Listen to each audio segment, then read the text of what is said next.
I am that unknown woman who gave birth to unknown children, and I live today in obscurity. My name is Barbara. I am 30 years old. I was born in a small city called Springfield in the state of Illinois in the United States of America.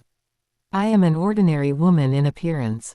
My hair is short and blonde, and my eyes are blue. I live alone in a small apartment on the third floor of an old residential building near the train station. I work as a receptionist in a medium-sized hotel called Riverside, which is located in the city center near a large river that passes through Springfield. I do not have a big family. My father died when I was 15 years old because of a heart disease. After that, my mother lived with me for several years, then she moved to a nursing home when she became older and needed constant medical care. Since that time, I have depended on myself for everything. I wake up every day at 6 in the morning. I eat a simple breakfast that usually consists of toast with eggs and a cup of coffee. Then I wear my formal clothes and go to my job. In our city, people respect order and time. Buses arrive on schedule, and stores open at 9 in the morning. On Sundays, many residents go to church in the morning, then they gather with their families to eat lunch. This is a well-known habit in our area for many years. As for me, I usually spend Sunday cleaning my apartment or buying my needs from a large store near my home called Green Mart. I was not a famous person or someone who attracted attention. I lived a quiet and organized life. I went to work, returned home, watched television for a short time, then slept. I did not have many friends, only one colleague at work called Laura. She was a woman close to my age.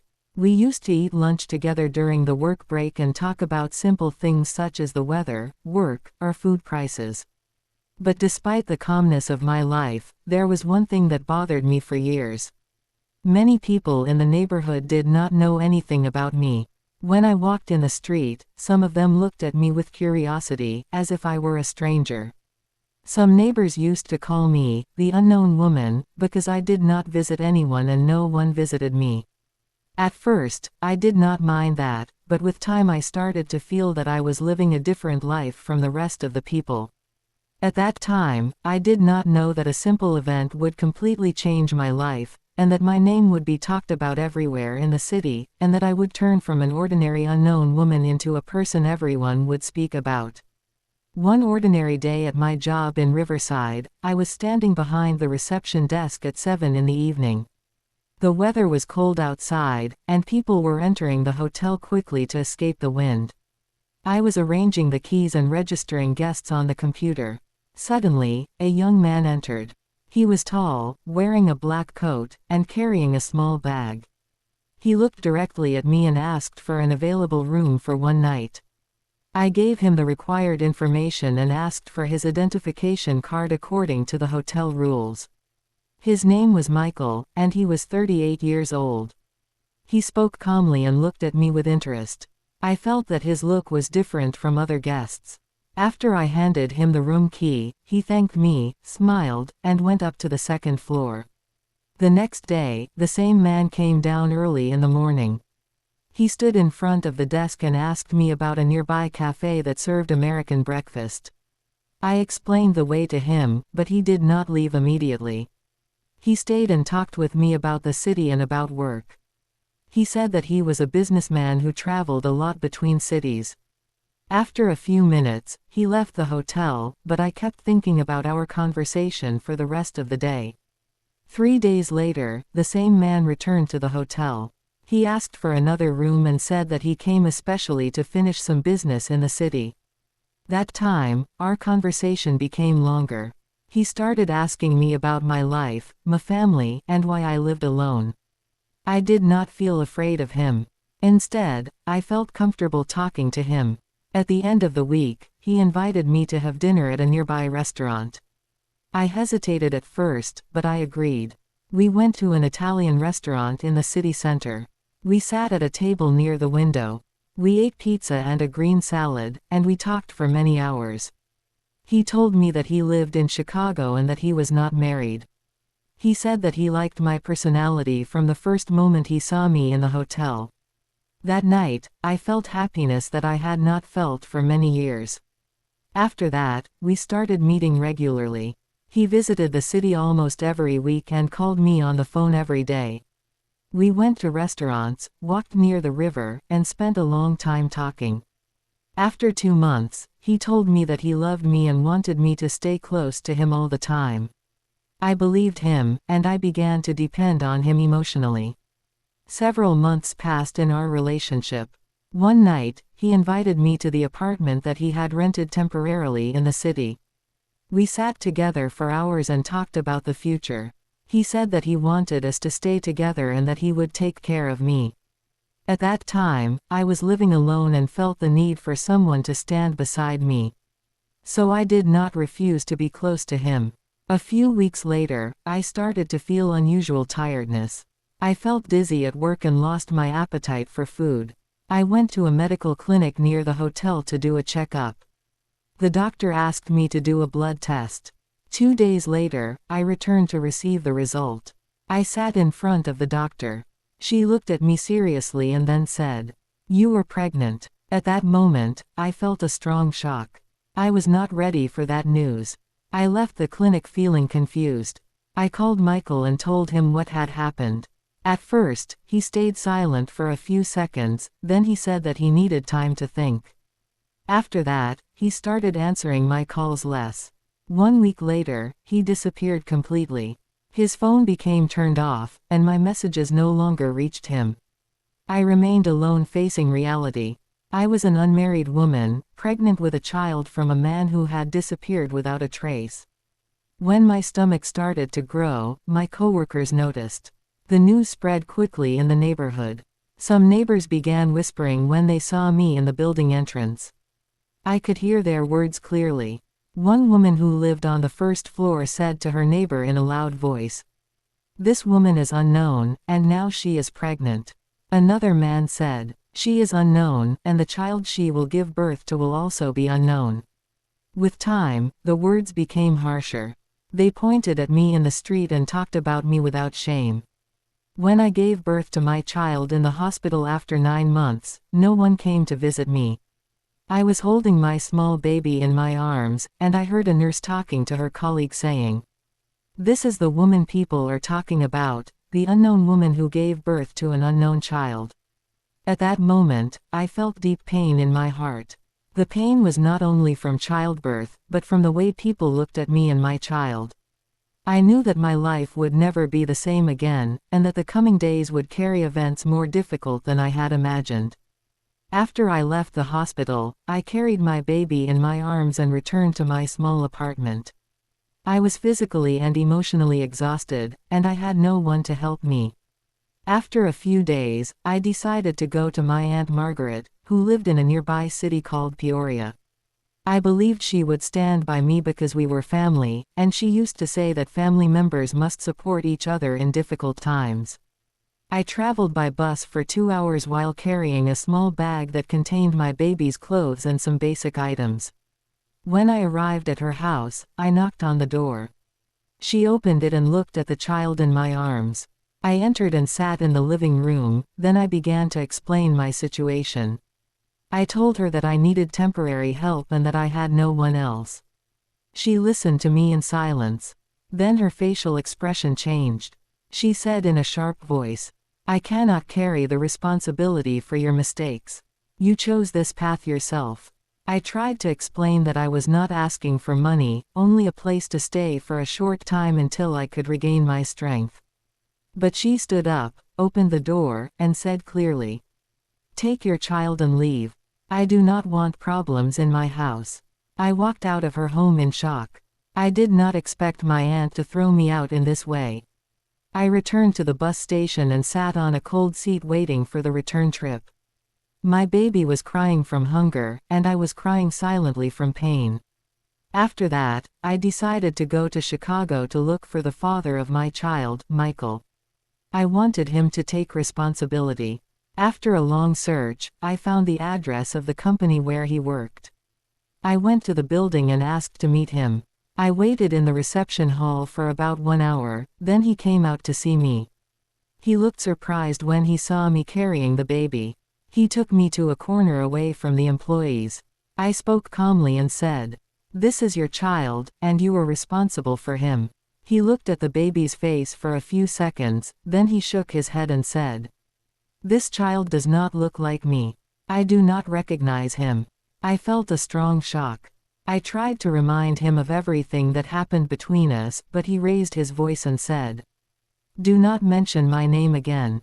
This is not my child." Then he turned around, went back into his office, and left me standing in the hallway. At that moment, I felt that the world had become very small around me. I walked out of the building while holding my baby and thinking about how I would live alone without support from anyone.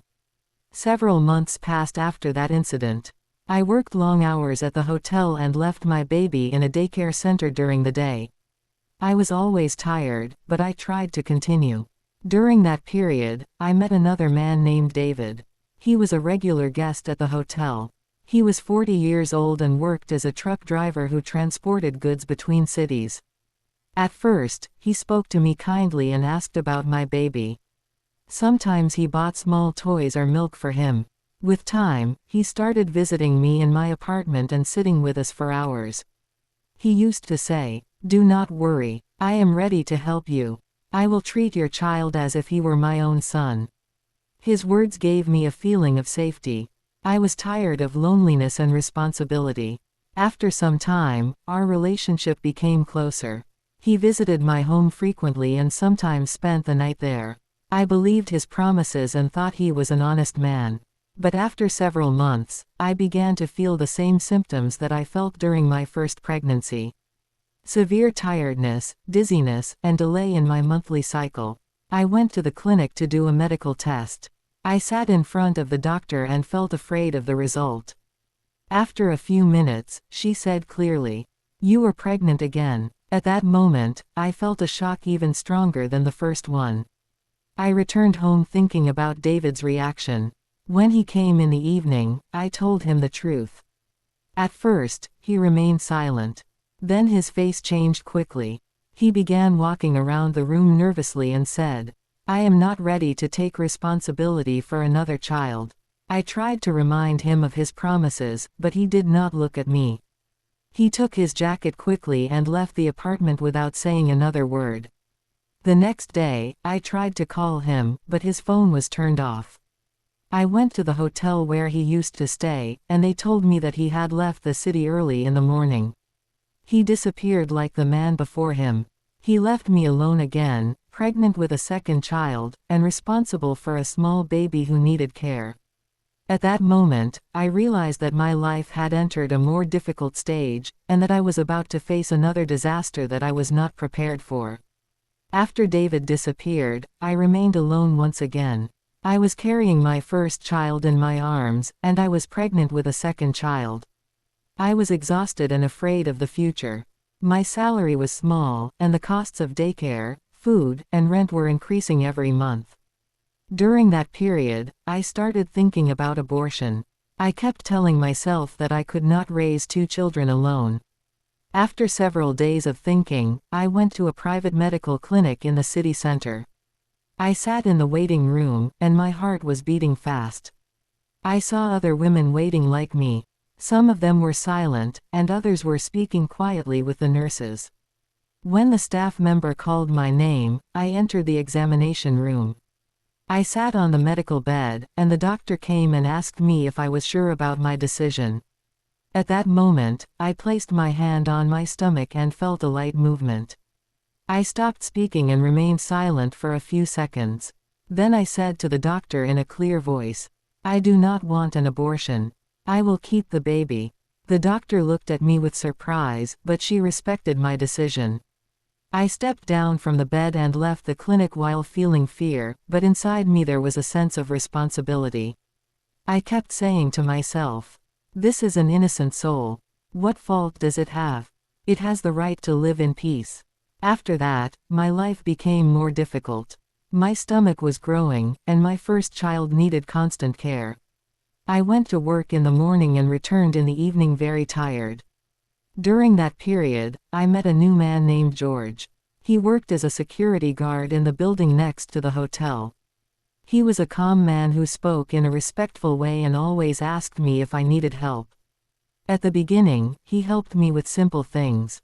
He carried my shopping bags when he saw me at the entrance, or walked with me to the bus at night when I finished work.